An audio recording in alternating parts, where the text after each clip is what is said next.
We are almost there, Mr. Chairman. We're live, Mr. Chairman. Okay, welcome back, everybody. This is at 10:30. We have another agenda item. This is an action item. We have an application for cancellation of property taxes.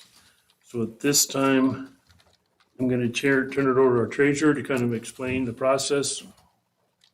That's what we're being asked here. Thank you, Mr. Chairman. We received an application for hardship cancellation for property taxes from this gentleman.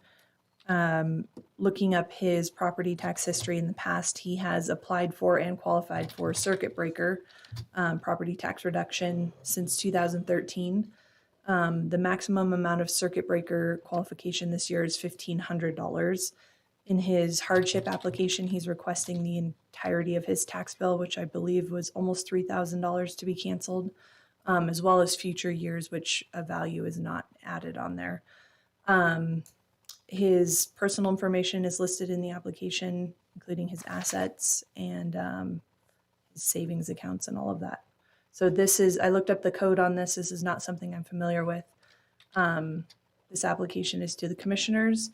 I don't know how much involvement my office has in it, but I do know that the circuit breaker program is run through the assessor's office, and this gentleman had applied for and qualified in previous years.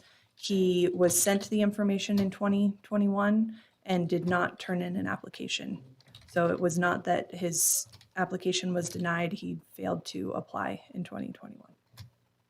So Janet, just so I'm clear on the assessment notice, he's not delinquent, he has no interest, but he has a late fee. Is that for this year's taxes?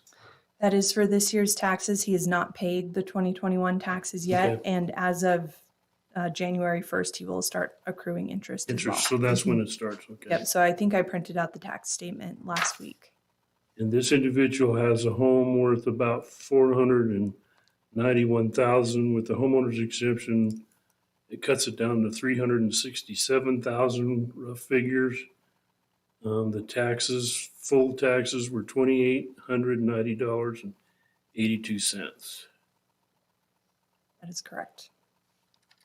And in his financials, it didn't show any kind of debt against the house. Am I correct on that?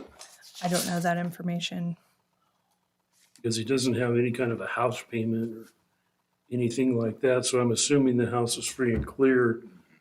So I think there's an opportunity through a state program that June has expressed to us that he can get the state to pay those taxes, and then they can put a lien on the house when it sells and get their money back. I have a hard time personally doing away with taxes for anybody. I mean, we all have to pay taxes and die. That's two things that are pretty much common with everybody. So, but I'll listen to the rest of the board and how they feel.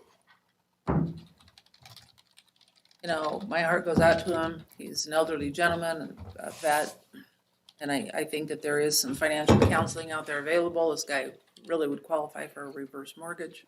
I agree that a better way to go for him, first of all, we can't indebt a future board, so we can't do anything into the future, which is the applicant, and that's what he's requesting. So, I mean, legally, we can't approve this, but do you think that the state program where the state will actually, June, what's it called? It's brand new this year. It is called circuit breaker, but it's deferred. It's a deferred circuit It's a breaker. deferred circuit breaker. Yeah.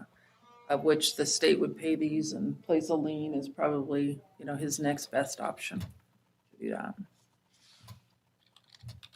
Yeah, I'd say let's see if he can get that program going, and then he can always reapply if necessary, or if it doesn't work. And again, we can't indebt future generations of the board to his request for multiple years, but you know, we can always reassess this year's. So I would entertain a motion to that effect. I move that we deny the application for cancellation of property taxes based on, you know, we can't legally do it because he's requesting future years. And then also that he needs to contact the state to discuss the deferred circuit breaker program. I'll second that. Been moved and seconded to deny the application. All in favor, please say aye. Aye. Aye, motion carries. And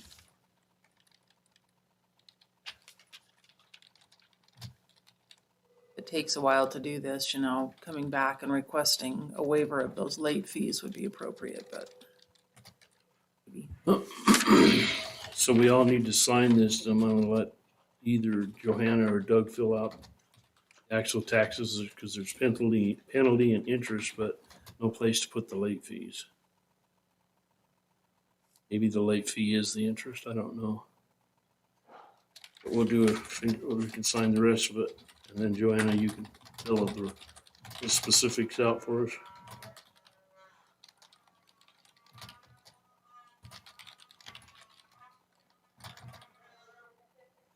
I feel like I'm at the dental office. Those poor guys probably do too.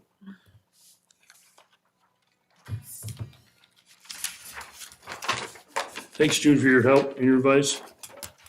Yes, thank you, June. Thanks.